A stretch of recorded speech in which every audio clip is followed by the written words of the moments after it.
Teman-teman yang dirahmati Allah, bicara tentang cinta, ada satu hal yang perlu kita coba sadari betul dan kita bangun di dalam diri kita, bahwa cinta itu adalah anugerah dari langit.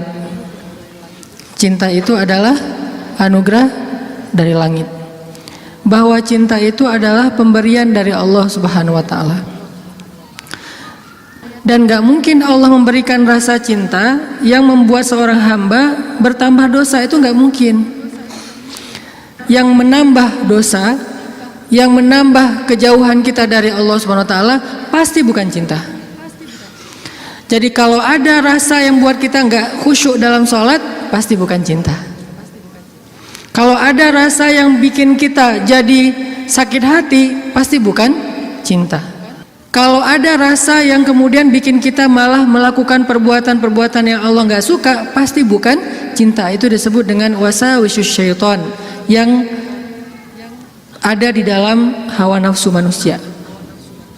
Sedangkan cinta semuanya berasal dari Allah Subhanahu wa taala. Dan cinta yang Allah titipkan kepada kita di antara hamba-hamba Allah di muka bumi, di langit dan seterusnya, itu cuma satu bagian dari 100 bagian cinta yang Allah simpan di dalam surga. Jadi satu bagian itulah yang kemudian kita lihat dari seorang ibu kepada anak, dari seorang ayah kepada putranya, dari seorang anak kepada orang tuanya, dari seorang pasangan kepada pasangannya, suami istri, istri kepada. Satu bagian yang kemudian dibagi di antara hamba-hamba Allah yang sangat banyak, miliaran bahkan tidak terhitung. Cuman satu bagian. Satu bagian itu kita udah bisa ngelihat pengorbanan seorang suami yang luar biasa. Kayak misalnya teman-teman yang nge-follow Rumah Teduh Sabadiin, ada seorang anak ngerawat ibunya di detik-detik terakhir sebelum ibunya wafat. Dia bacain Yasin, dibacain Al-Quran, dia pijat-pijat ibunya, dia belai ibunya, dia penuhi semua hak ibunya. Dan ini adalah gambaran hanya partikel kecil dari satu bagian cinta yang Allah turunkan ke muka bumi. Ini hal yang perlu kita sadari dulu teman-teman, bahwa cinta itu asalnya dari langit. Kalau kita butuh cinta dari siapapun, cinta dari orang soleh, cinta dari ulama, cinta dari orang tua, cinta dari pasangan, cinta dari calon pasangan, cinta dari mantan yang pengen balikan, cinta dari mana aja lah. Carinya tuh bukan di bumi, carinya di langit. Makin rendah sujud kita, makin kita menggetarkan arasy di langit. Tapi kalau kita cari cinta dengan cara sering-sering posting, itu juga diedit semalaman, kita nggak bakalan dapat cinta. Kita dapatnya apa? Waswasah syaitan, bukan cinta. Terus nggak boleh posting Ustadz? Boleh, dan saya juga sering posting, cuman bukan gitu cara mencari cinta. Apalagi diedit habis-habisan, pakai apa aplikasi berganti-ganti. Ini kurang apa bright lah, apa kurang charming. Akhirnya diedit. Justru yang muncul dari itu adalah kekecewaan. Makanya kalau kita mencari cinta itu adalah dengan sujud, dengan doa, dengan taqarrub kepada Allah Subhanahu wa taala, mendekatkan diri pada Allah. Sehingga kalau kita udah cinta dari Allah Subhanahu wa taala, maka Allah akan mendatangkan sekian banyak orang untuk mencintai kita. Ada yang dengan status pasangan, ada yang dengan status orang tua, ada yang dengan status teman, ada yang dengan status apapun, bahkan kadang nggak dikenal, tapi dia mencintai kita karena Allah Subhanahu wa taala. Dan itulah cinta yang berlimpah. Kebayang nggak di antara banyak makhluk, kira-kira gimana yang 99 bagian yang Allah simpan di dalam surga, dan itu diberikan hanya kepada segelintir hamba Allah yang masuk ke dalam surga doang. Kan banyak yang nggak dibangkitkan ya, hewan, tumbuhan, mereka tidak dibangkitkan kecuali beberapa jenis hewan dan tumbuhan yang disebutkan di Al-Quran. Tapi pada umumnya hewan tidak mengalami hari berbangkit.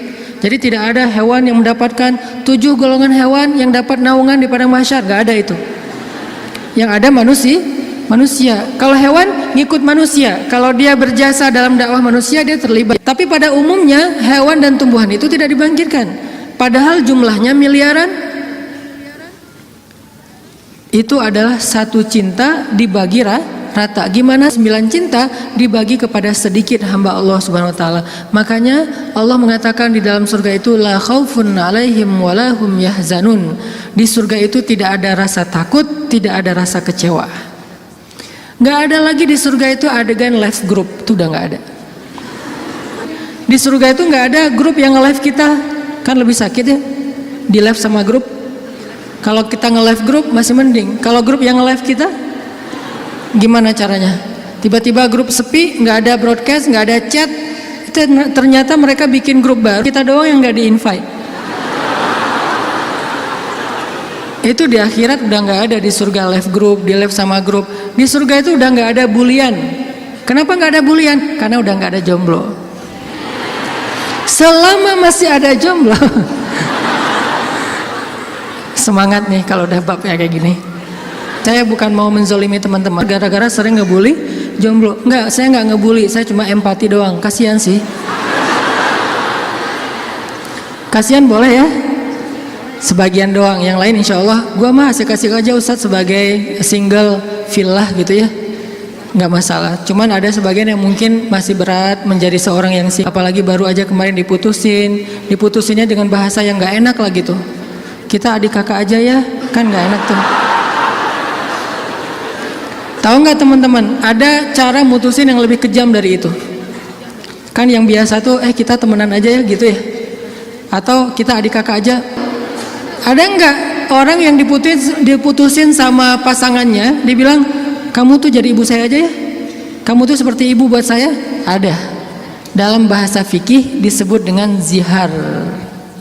Dalam bahasa saya disebut dengan diputusin dengan cara paling kejam.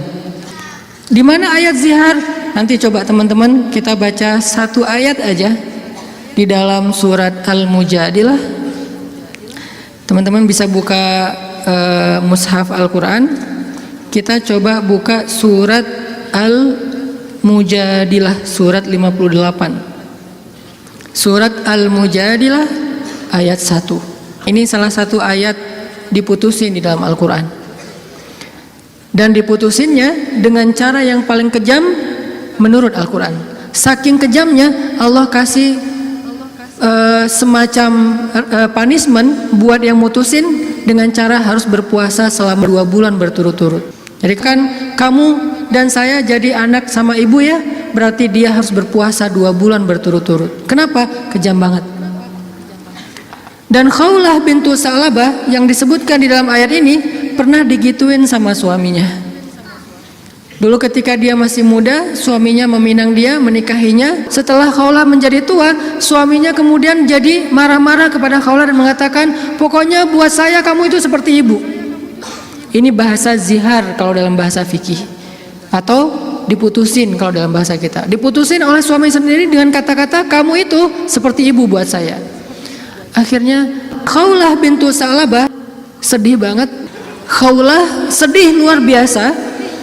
Tapi dia penasaran maksud kata-kata suami saya apa? Maksudnya saya udah haram buat dia selama-lamanya atau itu tidak berlaku? Akhirnya Khawlah datang kepada Rasul. Ya Rasulullah, dia japri Rasul. Dia bilang, ya Rasul, saya diginiin sama suami saya. Kata suami saya bahwa dia buat saya itu, saya seperti ibu bagi dia, di capture. Apakah ini berarti saya sudah haram buat suami saya ya Rasul? Kata Nabi, ya wahai Khawlah, sudah haram. Akhirnya Khawlah sedih banget. Cuman Khawlah kalau sedih gak mau pakai emotikon nangis kepada orang lain. Emotikon nangisnya hanya kepada Allah Subhanahu wa taala. Disebut dengan watashtaki ilallah, curhat kepada Allah. Dia tidak curhat perasaannya kepada makhluk. Kan curhat itu meluapkan isi hati dan perasaan ya, curahan hati. Artinya dia nggak mau mengekspresikan perasaan senang dan sedihnya kepada manusia. Kalau perlu bikin emotikon yang khas atau beli emotikon, dapat hadiah emotikon khusus, emotikon mellow dari teman-teman. Dia nggak mau mengekspresikan kesedihan dia kepada manusia. Biar yang tahu kesedihan dia cuma 2, Allah kemudian pasangannya yang halal. Orang lain nggak tahu kalau dia sedih. Orang lain nggak tahu kalau dia sedang dalam keadaan terbeban. Nggak ada yang tahu. Sampai ibunya aja nggak tahu. Ayahnya aja nggak tahu, temennya nggak tahu, gengnya tuh nggak tahu, geng SMP, SMA, SD nggak ada yang tahu. Sehingga satu-satunya yang tahu perasaan Khawlah yang luar biasa terpukul, terlukanya luar biasa, cuman Allah Subhanahu wa taala. Wa tashtaki ilallah, kemudian dia curhat kepada Allah. Itu cara yang paling baik dalam menemukan cinta. Ketika cinta itu mulai flat, ketika cinta itu mulai nggak ada rasanya, maka menumbuhkan kembali cinta itu dengan cara wa tashtaki ilallah. Gini caranya, bukan gini. Tapi hal yang paling baik untuk dia lakukan kalau dia pengen merefresh cintanya, menambah rasa cinta, dan itu nggak hanya berlaku untuk pasangan, berlaku juga untuk teman, cinta karena Allah, berlaku juga kepada guru, berlaku juga kepada orang tua, berlaku kepada anak. Kalau kita ngerasa cinta kita mulai garing nih, mulai rasanya tuh hambar, maka yang kita lakukan watashtaki ilallah, minta kepada Allah Subhanahu wa taala. Karena dialah yang Allah titipkan, yang Allah kirimkan dalam hidup kita untuk kita luahkan semua rasa bahagia, rasa cinta, rasa sedih, rasa kecewa, semua ke dia, bukan ke orang lain. Kalau kita punya pasangan tapi rasa itu diungkapkan kepada orang lain, maka kita mencurangi pasangan kita. Kita punya pasangan tapi curhatnya ke orang, jadilah TTM ya.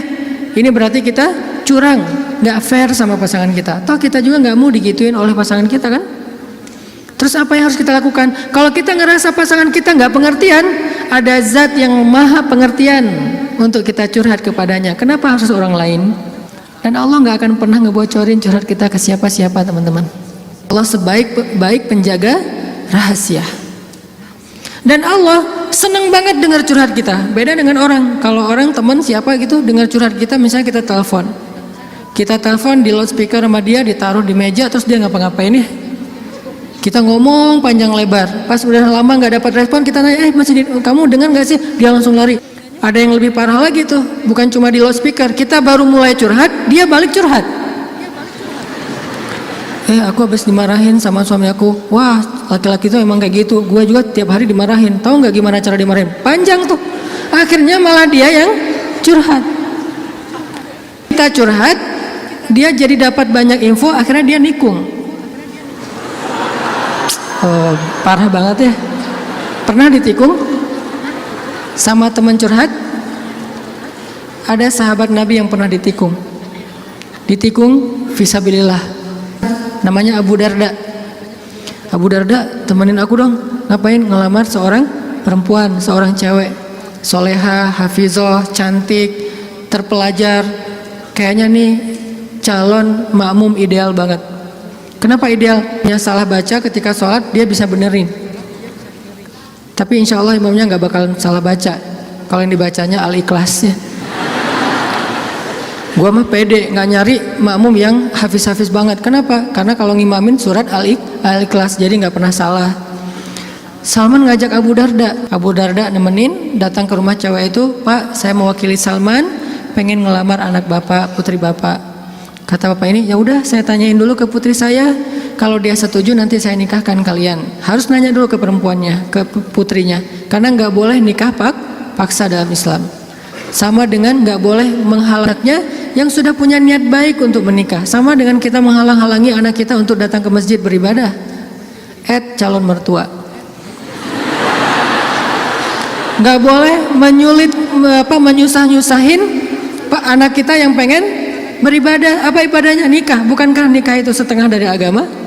Selama itu kita perhatikan bukan sesuatu yang sangat beresiko, yang terlalu terburu-buru, ceroboh, maka biarkan mereka melihat kebesaran Allah Subhanahu wa taala di dalam rumah tangganya. Rumah tangga seperti usaha dibangun dari nol, tiba-tiba Allah kasih banyak kemudahan setelahnya. Udah selesai lamar, ditanya sama ayahnya kepada putrinya, "Nak, gimana tuh ada satu orang cowok di depan ngelamar kamu? Yang mana?" Itu yang Salman, yang orang Asia. Anaknya kemudian keluar ngintip. Ngintip bahasa kita stalking. Karena ada seorang perempuan dilamar, kemudian dia nggak pede gitu. Dia bilang ke Rasulullah, "Ya Rasulullah, boleh nggak kalau saya tuh aib saya bahwa dia kepalanya ini rambutnya banyak yang sudah rontok karena penyakit. Kemudian dia bilang, boleh nggak saya pakai rambut palsu atau saya tutup rambut saya dan saya nggak kasih tahu ke siapa-siapa kalau rambut saya itu udah rontok. Kata Nabi, sampaikanlah. Jadi nggak perlu diedit, nggak perlu dibikin yang sekeren mungkin, tapi kemudian orangnya kecewa. Dia stalking, oh itu cowoknya. Kalau yang di sebelahnya itu Abu Darda, ya sudah. Akhirnya si cewek menerima lamaran, tapi bukan untuk Salman, untuk Abu Darda. Datang bapak itu, alhamdulillah saya udah bicara dengan anak saya. Oh gimana Pak, Salman udah deg-degan gitu.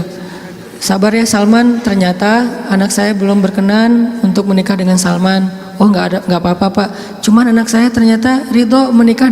Oh apa-apa. Jadi nggak enak hati gitu kan. Aduh Salman, ini bukan saya loh yang minta, kan tadi kamu dengarkan saya ngomong apa. Kata Salman, udah biasa aja kali Abu Darda, tapi saya nggak mau nikung kamu. Udah nggak apa-apa, kan Allah menciptakan kita berpasang-pasangan, masing-masing udah ada takdirnya. Akhirnya Abu Darda nggak enak banget, si bapak juga terlalu vulgar. Harusnya kan biarin dulu mereka pulang di Japri ya. Abu Darda balik kan bisa ya. Abu Darda ditelepon gitu balik, mau ada yang diobrolin. Kenapa di depan Salman? Sehingga Salman jadi sedih. Enggak, ternyata mereka paham. Cinta mereka itu karena Allah Subhanahu wa taala. Kalau belum berjodoh berarti emang bukan itu cintanya.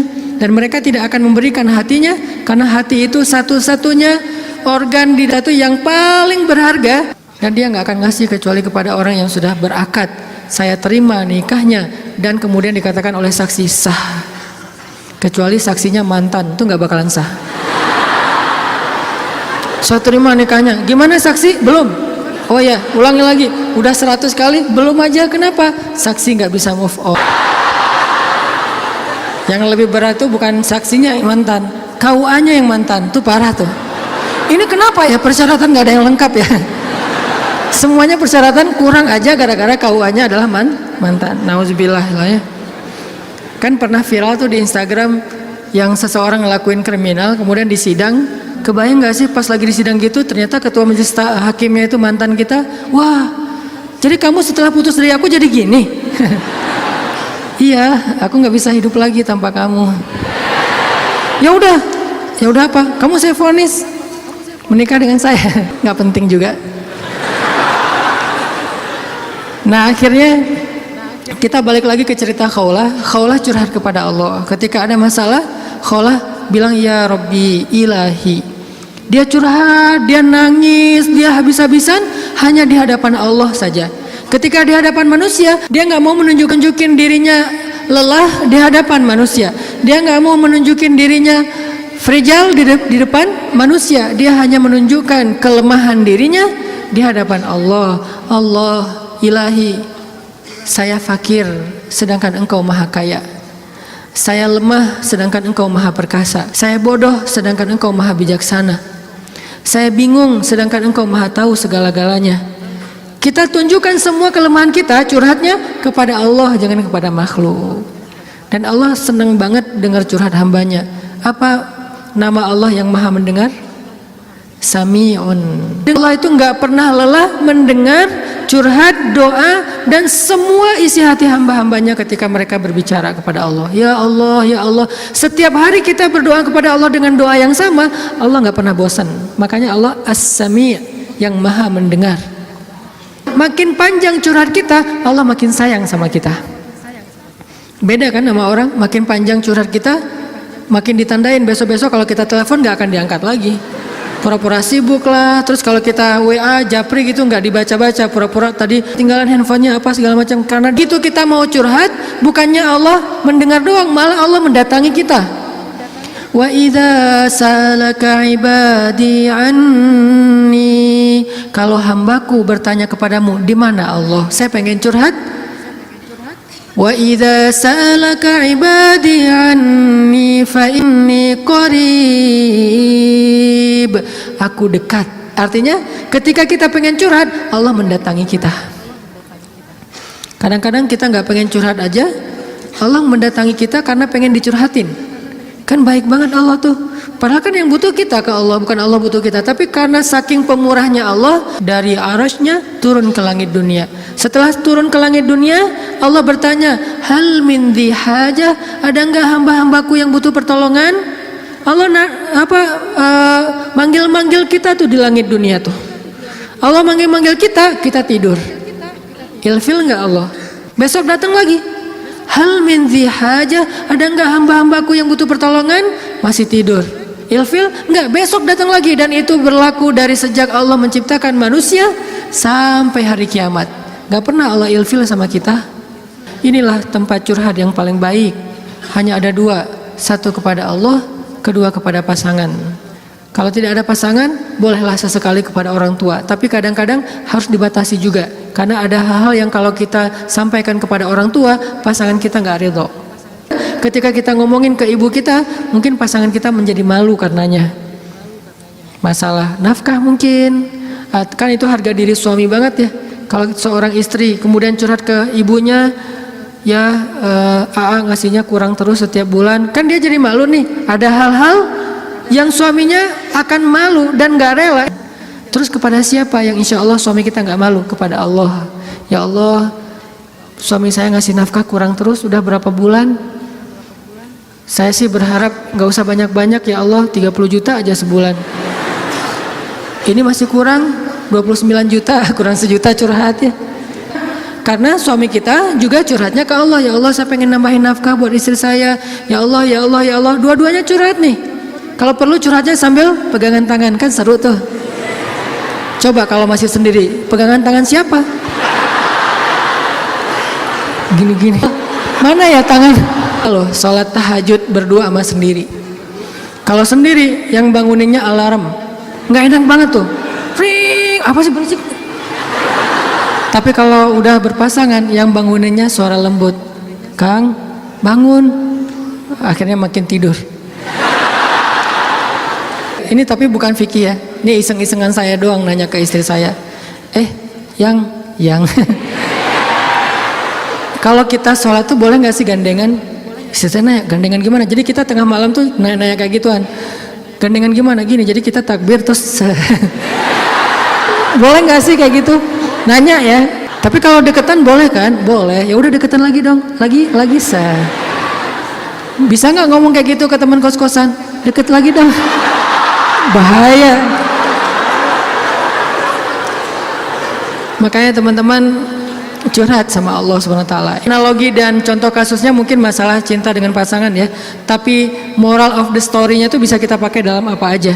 Karena kita punya masalah bukan cuma dengan pasangan, bukan cuma dengan teman, tapi kita punya masalah dalam pekerjaan, dalam apa aja. Pokoknya mau curhat ke langit. Karena Allah selalu menunggu kita curhat. Yang di seluruh bumi juga makhluk-makhluk Allah selain jin dan manusia setiap hari berdoa kepada Allah. Masa kita nggak mau berdoa? Kulla yaumin huwa fi sya'n wa la ya'uduhu hifdzuhuma. Curhat sama Allah. Akhirnya Khawlah udah selesai datang ke Nabi. Kalau bahasa kita kayak ngejapri ke Nabi gitu. Nabi bilang, kamu sama suami kamu sudah haram selama-lamanya.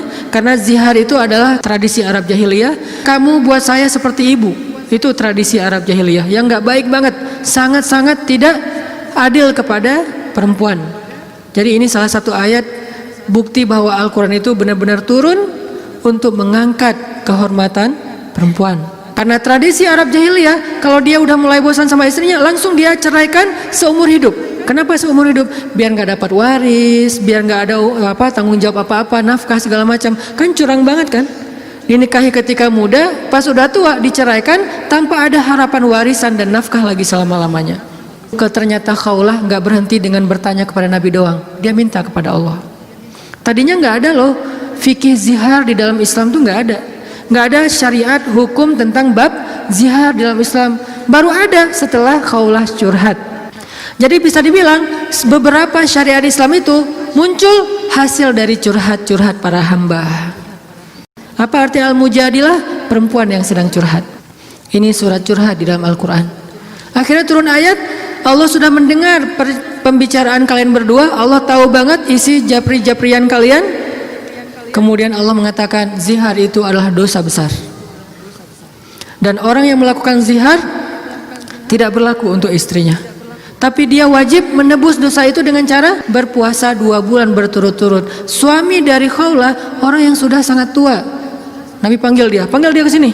Akhirnya sahabat nyari-nyari dia, dipanggil ke rumah Nabi. Kemudian Nabi mengatakan, sudah turun ayat tentang masalah kamu dengan Khawlah. Allah nggak redho dengan apa yang kamu lakukan kepada Khawlah. Akhirnya dia dimarahin sama Nabi. Kemudian dia mengatakan, ya Rasulullah, saya sadar, saya insaf, saya taubat. Terus gimana menebusnya ya Rasul? Kata Nabi, berpuasalah 2 bulan berturut-turut. Dia bingung, Rasul, saya ini laki-laki yang sudah tua. Jangankan 2 bulan berturut-turut, sehari aja batal. Nggak boleh batal sehari aja, nggak boleh. Kalau batal sehari nggak bisa besok dilanjutkan, nggak bisa, langsung mulai dari nol. Ya Rasul, saya puasa sehari aja nggak kuat, gimana 2 bulan? Rasul mengelus dada kemudian mengatakan, ya udah kalau gitu beri makan 60 orang miskin. Ya Rasul, nggak ada orang yang lebih miskin di daerah sini daripada saya. Akhirnya Nabi ngambil beberapa karung korma, dikasih ke dia, ngasih makan ini untuk keluargamu. Ini juga menjadi dalil gimana Islam itu agama yang sangat-sangat toleran. Allah pengen memudahkan kalian, Allah nggak pengen menyusahkan kalian. Semua syariat Islam itu adalah memudahkan kita, nggak ada yang menyusahkan kita. Semua syariat Islam itu gampang, simpel, mudah, nggak ada yang susah. Salah satunya adalah menikah, itu mudah banget. Mana Ustadz? Buktinya masih banyak yang masih single. Berarti bukan Allah yang menyusahkan pernikahan, calon mertua tuh. Nah Allah mah memudahkan kan ya. Bayangin pernikahan itu kan simpel ya. Akad nikah sederhana kan. Yang cuman saya nikahkan putri saya terima putri bapak dengan mahar sekian, dibayar tunai, sah. Akhirnya berubahlah status, berduaan apalagi dan seterusnya, apalagi dosa aja isinya. Sekarang berubah, memandang aja berpahala. Apalagi ya, memandang aja berpahala. Kebayang gak tuh? Memandang pasangan itu sama kayak memandang Ka'bah. Duduk sambil ngeliatin Ka'bah itu pahalanya kayak 2 rakaat sholat loh, sholat mutlak. Berarti memandang istri yang lagi rempong sama dengan 2 rakaat sholat mutlak. Baru memandang gimana menyentuh, gimana mengecup keningnya, gimana memeluknya, gimana dan gimana. Ibadah sholat mudah banget, nggak bisa berdiri, duduk, nggak bisa duduk, berbaring. Nggak bisa sholat tepat waktu, dijamak. Nggak bisa menjamak, dikosor, dikodok. Kenapa dikodok? Soalnya ketiduran. Yang penting jangan istiqomah. Masa mengkodok istiqomah ya? Jam 9 pagi, sholat apa itu? Kodok subuh. Sekalian dijamak dengan duha. Istiqomah udah setahun kayak gitu. Nah ini kayak misalnya kita pulang malam, belum isya nih. Tadi pas isya, pas lagi di jalan macet-macetan, sampai di rumah capek banget, mandi segala macam, makan, akhirnya ketiduran. Lupa kalau kita belum sholat isya, bangun-bangun subuh, oh iya ya semalam saya belum isya. Gak apa-apa, lakukan ketika kita ingat. Karena itu lupa atau nggak sadar atau nggak tahu ilmunya. Balik lagi, akhirnya Allah turunkan ayat untuk ngebela Khawlah bintu Sa'labah. Kenapa? Curhat kepada Allah.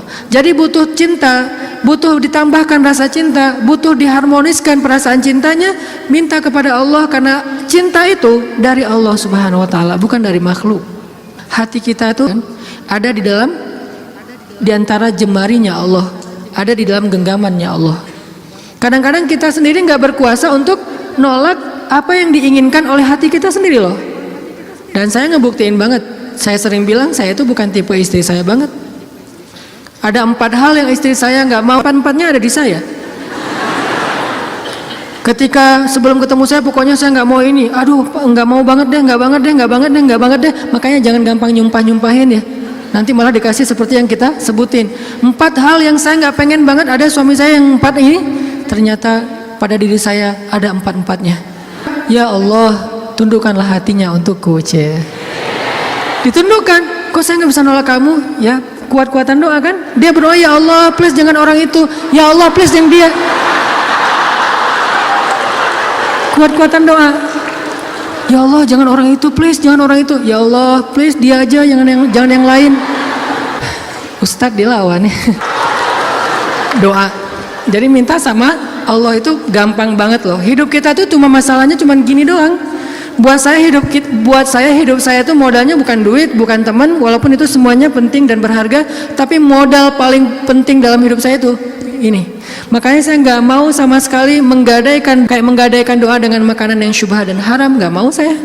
Misalnya jalan ke luar negeri kayak kemarin New Zealand, Jepang yang bukan yang muslimnya minoritas kan susah nyari makanan halal tuh. Mending lapar daripada saya akhirnya mencari-cari alasan, ini kan darurat kan udah nggak ada pilihan segala macam. Ini kan makannya ikan tapi kan satu minyak dengan makanan yang nggak halal. KFC kalau di luar negeri itu halal. Mungkin kalau di Singapura McD KFC-nya udah ada label halal. Tapi kalau di beberapa negara yang lain nggak ada label halal. Walaupun ayam kan bukan babi Ustadz, bukan pork. Tapi kan dia nggak disembelih dengan nama Allah. Saya nggak mau. Pengen ngerasain gimana ya rasanya ayam goreng di mana gitu, ayam kriuk di mana, dia beda dengan di Indonesia. Tapi kan itu bahayanya bukan masalah hal haram, menggadaikan doa kita. Begitu kita makan, kenyangnya cuma sebentar, nanti juga udah lapar lagi, tapi doa kita ditolak 40 hari 40 malam. Gimana kalau pas lagi di luar negeri, terus kita ada masalah di imigrasi pas di bandara, kita berdoa gimana cara Allah akan mengabulkan? Kenapa? Modal kita dalam hidup tuh doa banget tuh. Saya ngerasa banget banyak keajaiban dalam hidup gara-gara berdoa. Bukan berarti saya udah soleh ya, bukan. Allah yang maha baik. Minta, ya Allah saya lagi butuh ini. Jadi duit kita teman-teman ada di sisi Allah. Jadi nggak usah khawatir, tinggal minta. Teman-teman khawatir nggak nyimpan duit di bank? Nggak khawatir kan? Uang ada di bank 1 M. Tenang kan? Kenapa kok tenang nitip uang 1 M kepada manusia, tapi nggak tenang menitipkan harta itu kepada Allah? Ini nggak fair nih imannya nih. Kalau Allah lebih dahsyat daripada kartu dan buku rekening apa? Allah tidak pernah ingkar janji. La yukhliful mi'ad. Allah lah yang memberi kalian rezeki. Allah lah yang menjamin untuk kalian hidup. Sehingga buat saya pribadi, saya tuh orang kaya. Uangnya di mana Ustaz? Di Allah. Saya tuh orang kaya, punya banyak aset. Mana asetnya? Allah yang tahu. Saya nggak tahu, tapi Allah tahu. Kan gitu kan, sederhana sebetulnya, gampang banget. Duit ada di Allah. Sama kayak orang bilang, saya banyak duit, alhamdulillah sekarang ada beberapa ratus juta. Di mana? Di bank. Aman? Enggak. Walaupun kita merasa nyaman, tapi enggak aman. Kalau di Allah, kita enggak merasa nyaman, padahal itu yang paling aman. Tapi kan enggak ada wujudnya Ustaz. Emang di bank ada wujudnya? Tapi kan enggak ada bukti apa-apa segala macam. Apakah Allah pernah ingkar janji? Enggak pernah. Tapi nariknya gimana Ustaz? Kalau ke bank kita tinggal datang ke tellernya, kita minta. Kalau ke Allah lebih gampang, nggak perlu macet-macetan ke teller, nggak perlu ngambil nomor antri, tinggal gini doang. Lebih mudah. Nggak ada tapi untuk Allah. Tapi itu hanya berlaku buat kita. Sebaik apapun kita ada tapinya. Tapi kan dia juga manusia. Minimal. Kalau nggak, tapi kan dia nggak jujur, tapi kan dia jahat, tapi kan dia curang. Kalau dia orang baik, tapi kan dia manusia. Tetap ada kurangnya kan? Kalau Allah nggak ada tapinya. Allah nggak akan memberikan harta karena kekurangan. Allah maha kaya. Allah terlalu sibuk. Allah maha kuasa. Allah nggak dengar. Allah maha mendengar. Allah misalnya nggak melihat. Allah maha menyaksikan. Apa sih yang kita persoalkan dari Allah? Tinggal gini doang. Tapi saya udah sering gini nggak didengar sama Allah. Berarti kita nggak punya kontrak. Kontrak itu udah kita batalin dengan makanan yang haram. Kontrak itu udah kita batalin dengan memutuskan silaturahim. Kontrak itu udah kita batalin dengan berburuk sangka kepada Allah. Itu kan yang membatalkan kontrak. Begitu kita berburuk sangka kepada Allah, apa sih maunya Allah nih? Ya Allah, please tolong saya dong. Tapi ngomongnya apa sih maunya? Allah, batal kontraknya. Harusnya kita mengatakan, ya Allah, bantu saya ya Allah. Saya yakin tidak ada sesuatu yang sia-sia dari takdirmu. Kita berbaik sangka kepada Allah, maka Allah pasti akan menunaikan janji. Wa aufu bi ahdi, ufi bi ahdikum. Tunaikan janji kalian kepada aku tunaikan janji aku kepada kalian. Modal itu doa banget teman-teman. Doa banget. Cinta, mau dapat sahabat, mau dapat pasangan, mau dapat kasih sayang orang tua, mau dapat doa dari orang-orang soleh, mau dapat rezeki yang berkah, mau dapat terutama cinta dari Allah. Caranya adalah menengadahlah ke langit, bukan ke bumi. Sujudlah di bumi, lalu memintalah ke langit. Maka Allah Subhanahu wa ta'ala akan melimpahi kita dengan rasa. Tinggal kita yakin aja sama Allah. Masalah yakin inilah yang membuat kita kadang-kadang jadi harus menunggu. Menunggu keajaiban dari Allah tergantung tingkat keraguan. Makin besar ragu kita, makin lama kita menunggu datangnya pertolongan Allah. Makin kuat keyakinan kita, makin cepat datangnya pertolongan Allah. Orangnya soleh banget, imannya pasti kuat tuh. Tapi dia belum ditolong aja sama Allah. Nah, berarti kita belum paham cara Allah menolong kita. Allah nolong kita itu dengan 2 cara teman-teman. Pertama, pertolongan UGD. Apa yang dilakukan Allah? Allah akan menolong hati kita terlebih dahulu. Bukan masalah kita diangkat, hatinya yang dikuatkan. Itu pertolongan Allah. Tapi diuji oleh Allah dengan sakit, dengan kemiskinan. Kok Allah nggak mendengar doa dia? Nggak, Allah mendengar doa dia. Terus apa bukti pertolongan Allah? Allah nggak langsung ngasih dia duit, sembuh dan segala macam, bukan. Allah kuatkan hatinya sehingga kita nggak habis pikir, kok dia bisa bertahan ya dengan kondisi kayak gitu. Kok dia tetap bisa bahagia ya dengan keluarganya dalam kondisi kayak gitu. Ibu di rumah teduh Sahabatiin itu, ibu ini pasien kanker apa gitu, beliau udah parah banget dan dirawat sendiri di rumah sakit, nggak ada yang jagain. Kenapa? Karena suaminya lumpuh. Kebayang nggak tuh ujian rumah tangga?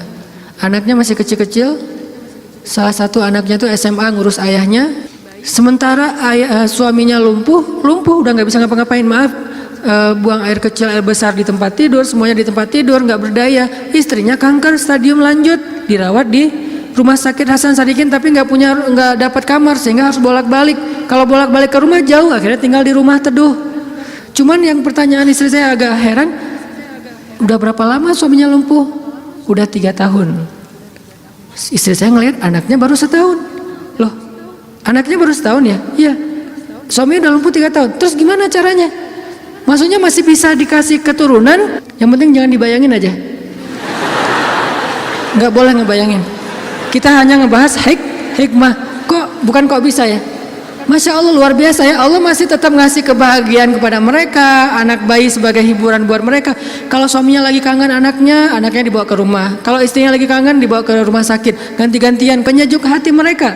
Allah pengen menguatkan hati mereka dengan sakitnya lewat seorang bayi. Itu cara Allah menolong kita, teman-teman, sebelum diangkat masalah kita. Sehingga jangan salah paham, kalau ada orang soleh miskin, kalau ada orang soleh sakit, kalau ada orang soleh kena musibah terus. Mungkin Allah tidak langsung menyelesaikan masalah dia, tetapi Allah lebih suka untuk menjaga hati dia, karena dengan cara kayak gitu Allah akan terus dekat dengan dia. Kadang kalau kita diselesaikan masalahnya oleh Allah, tiba-tiba jadi jauh kan? Ya Allah, tolong saya, tahajud 1 juz 1 malam. Luar biasa tuh kalau lagi ada masalah. Satu masalah selesai, nggak usah tahajud, sholat aja dijamak lagi tuh tadi. Maghrib dijamak dengan isya, zuhur dijamak dengan asar, subuh dijamak dengan duha. Jadi sehari menjamak 3 kali sholat. Kenapa? Udah nggak ngerasa butuh sama Allah. Allah tahu itu. Makanya nih kayaknya hambaku nih kalau aku tolong nanti jauh lagi, sementara aku kangen. Kan tetap happy, tetap bahagia. Yang nggak bahagia itu orang yang ngelihat. Yang justru nggak tega itu yang ngelihat, yang ngerasain biasa-biasa aja. Saya kadang-kadang nggak habis pikir dengan beberapa orang teman saya, soleh banget, hidupnya tuh susah banget. Kerjaannya nggak jelas, penghasilannya nggak seberapa, anaknya banyak dan sering nunggak gitu di sekolah teh. Tapi saya lihat keluarganya, anak-anaknya senyum-senyum semuanya, pada hafal Al-Quran, suami istri akur segala macam. Kok mereka bisa bahagia dengan modal hidup yang cuma segitu, sementara ada keluarga lain yang modal hidupnya berlimpah tapi nggak bahagia. Karena yang ini ditolong hatinya, yang itu tidak ditolong hatinya. Minta aja sama Allah, apapun masalah kita. Apalagi cuma masalah perasaan hati, Allah bolak-balikan hati sesuka Allah. Gampang banget buat Allah. Kadang-kadang yang saya cerita, ketika kita terbesit dalam hati aja Allah wujudkan kan. Kayak ada seorang ibu di Dumai, cuman terbesit di hati, nggak ngomong loh. Tiba-tiba saya kepikiran pengen ke Dumai. Kenapa Ustaz? Nggak tahu, pengen aja ke Dumai. Akhirnya kita ngumpulin tuh daftar yang ngundang di seluruh Indonesia, terus kita yang nentuin mau kemana. Ke Dumai ya. Akhirnya nentuin beli tiket ke Dumai, walaupun sebetulnya jadwalnya tuh rush banget loh. Jadi jadwalnya tuh sangat padat, tapi bela-belain ke Dumai. Kenapa? Allah yang menuntun hati saya, menggerakkan hati saya untuk datang ke Dumai.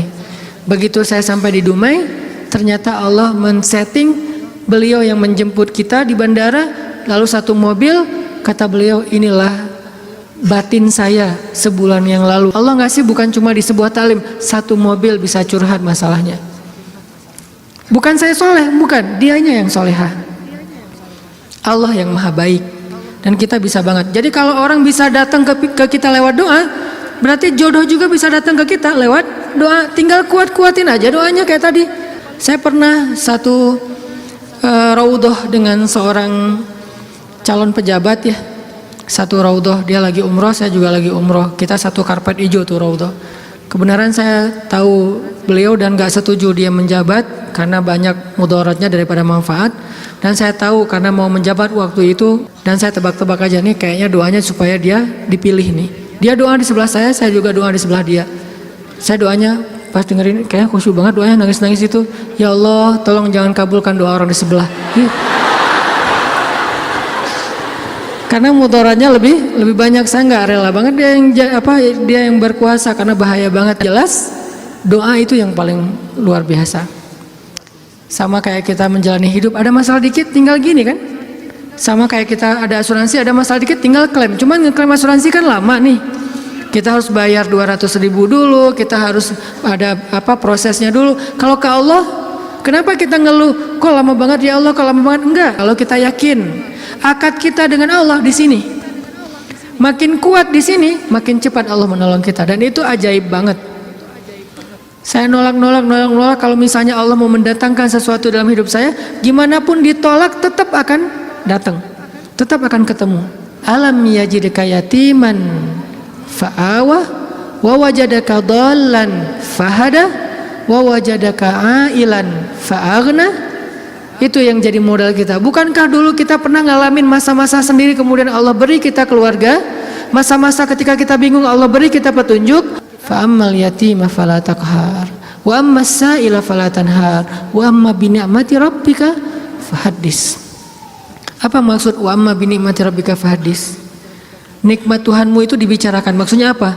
Untuk membuat kita makin yakin sama Allah. Ya, dulu kan Allah pernah nolong kita. Dulu kita pernah lapar, Allah yang beri kita makan. Dulu kita pernah bingung di sebuah kota mau kemana, Allah kasih kita tempat tinggal. Dulu kita pernah bingung sendiri, Allah kesepian sendiri, Allah kasih kita keluarga. Itu yang dibahas untuk tajdidul iman, memperkuat iman kita kepada Allah Subhanahu wa taala. Jadi kesimpulannya teman-teman, bahwa kita butuh apa aja mintalah sama Allah, termasuk cinta. Jangan begging kepada manusia, karena itu akan menjatuhkan harga diri kita. Kalau mau begging, mengemislah kepada Allah Subhanahu wa taala. Makin kita mengemis kepada Allah, makin Allah angkat derajat kita. Makin mengemis makin mulia. Kalau ke manusia makin mengemis makin hina. Mudah-mudahan ini menjadi booster buat kita, bukan hanya dalam masalah pernikahan, tapi juga dalam semua masalah hidup kita. Dan la tahzan, innallaha ma'ana. Gak usah khawatir, jangan sedih, jangan putus asa. Allah itu selalu bersama kita. Kenapa kita tidak mengandalkan ini dalam hidup kita?